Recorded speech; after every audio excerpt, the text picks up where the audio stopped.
Bapak, Ibu, Saudara-saudari yang terkasih, seperti yang di awal tadi saya katakan, 3 minggu ini kita disuguhkan bacaan-bacaan Injil tentang makanan, makan, dan makan. Seolah-olah kita ini memang saat ini banyak yang sedang butuh makan. Tetapi saudara-saudari yang terkasih, sebagaimana kita dengar di 2 minggu yang lalu, Yesus memberi makan 5.000 orang dengan 5 roti dan 2 ikan. Minggu lalu, Yesus memberi makan bahwa dengan makan roti itu maka mereka akan dikenyangkan. Hari ini, Yesus menyatakan diri sebagai roti hidup. Memang dalam tradisi Yahudi, banyak acara, banyak kegiatan itu ditandai dengan makan. Kita masih ingat dalam Perjanjian Lama, dalam Paskah Yahudi, ketika bangsa Israel akan keluar dari Mesir dibawa oleh Musa, mereka diminta untuk makan dan kemudian mengoleskan di pintu-pintu rumah mereka darah anak domba. Kemudian ketika mereka dalam perjalanan di padang gurun menuju ke tanah terjanji, Allah juga memberikan kepada bangsa Israel mana dari surga. Dan itu tidak hanya sekali. Allah memberikan kepada bangsa Israel mana setiap kali mereka membutuhkannya.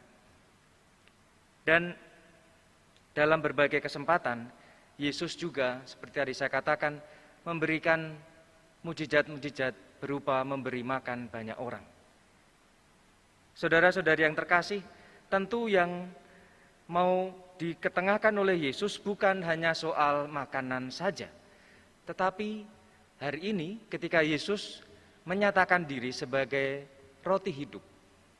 Dalam Injil Yohanes, Yesus menyatakan diri dengan akulah roti, akulah pintu, akulah gembala yang baik, akulah anggur, akulah jalan kebenaran dan hidup.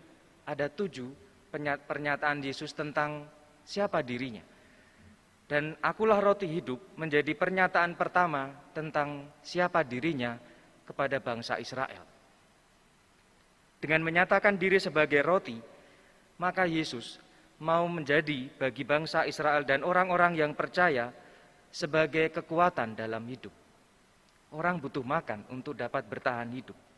Tetapi lebih dari itu, kita diajak untuk tidak seperti orang-orang Farisi yang kemudian kecewa ketika melihat bahwa ketika mereka mau menjadikan Yesus sebagai raja, kemudian Yesus tidak mau.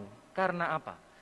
Karena orang-orang Farisi melihat bahwa Yesus yang membuat banyak mujizat ini akan memenuhi apa yang mereka butuhkan dengan tidak bekerja, pokoknya dengan ikut Yesus maka kamu ikut saja, makan akan cukup, minum akan cukup, dan tidak akan pernah kekurangan apapun.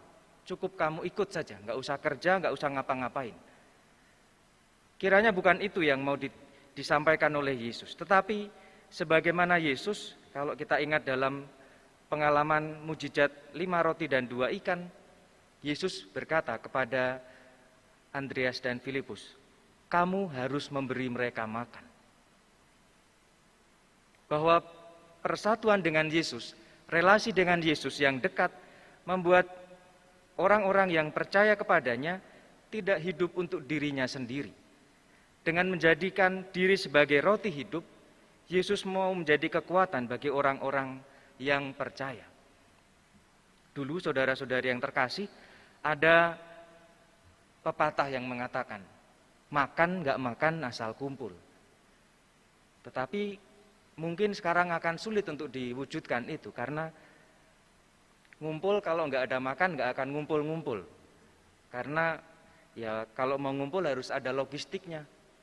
Ada teman yang berceloteh, nggak ada logistik, nggak ada logika. Takutnya nanti kalau ngumpul-ngumpul nggak ada makan-makan, yang diomongkan malah ngawur begitu. Itu sebuah candaan saja.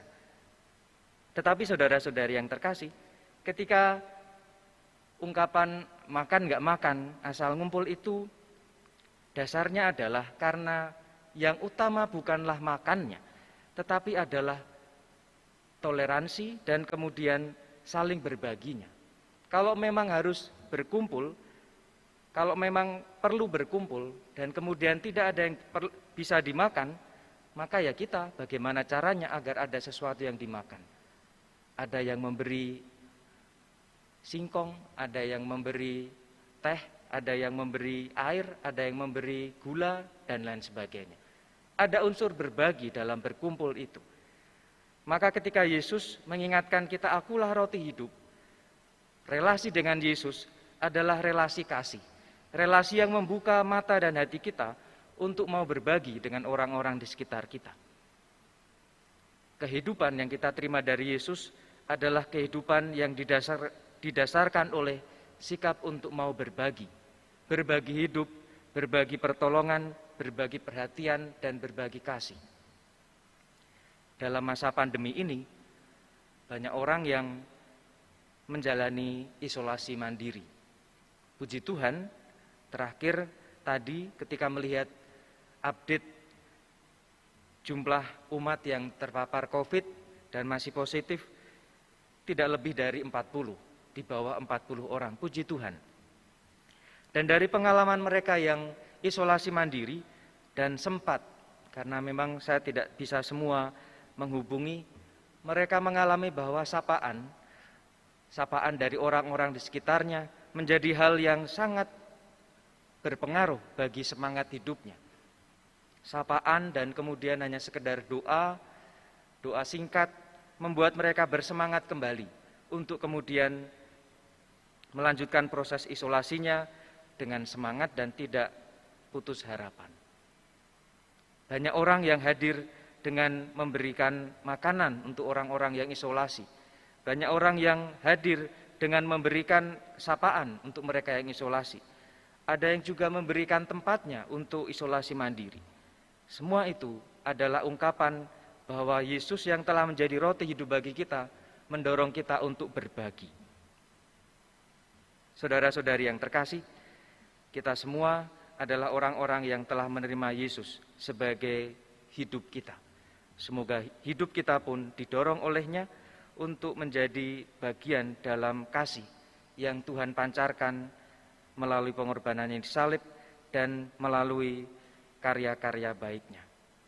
Semoga kita diberi rahmat yang secukupnya agar kita pun mampu menjadi perpanjangan kasih Tuhan kepada siapapun yang kita jumpai, pada siapapun yang membutuhkan kehadiran kita, baik melalui sapaan virtual maupun sapaan langsung dengan tetap memperhatikan protokol kesehatan.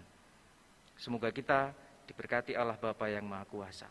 Kemuliaan kepada Bapa dan Putra dan Roh Kudus, seperti pada permulaan, sekarang, selalu, dan sepanjang segala abad. Amin.